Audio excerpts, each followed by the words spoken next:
मंडळी, श्री स्वामी समर्थ. कार्तिक महिन्यानंतर सुरू होणाऱ्या मार्गशीर्ष महिन्याला हिंदू धर्मामध्ये विशेष महत्त्व आहे. या महिन्यातील प्रत्येक गुरुवारी महालक्ष्मीचं व्रत केले जातं आणि अशी मान्यता आहे की जर आपण महालक्ष्मीचं व्रत केलं तर आपल्याला वैभव, समृद्धी, सौभाग्य आणि महालक्ष्मी स्थिर वास्तव घरात प्राप्त होत असते. म्हणूनच अनेक महिला न चुकता मार्गशीर्ष महिन्यातले जे गुरुवार आहे ते व्रत अगदी श्रद्धेने करत असतात.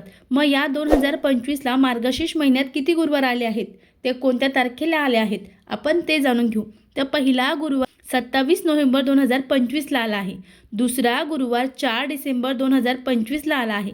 तिसरा गुरुवार 11 डिसेंबर 2025ला आला आहे आणि चौथा गुरुवार हा 18 डिसेंबर 2025ला आला आहे. या महिन्यातील पहिल्या गुरुवारापासून आपल्याला व्रताची सुरुवात करायची आहे आणि शेवटच्या गुरुवारी आपल्याला उद्यापन करायचं आहे. धार्मिक ग्रंथानुसार या महिन्यात सत्ययुग सुरू झाले होते. मार्गशीर्ष गुरुवार व्रत केल्याने लक्ष्मीनारायणचा अखंड वरदहस्त राहतो. आपल्या घरात सुख, शांती, समृद्धी नांदते. आपल्या घरातील कटकट निघून जाते आणि घरामध्ये माता लक्ष्मी अखंड वास करत असते. व्हिडिओ कसा वाटला कमेंट्स करा. श्री स्वामी समर्थ. धन्यवाद.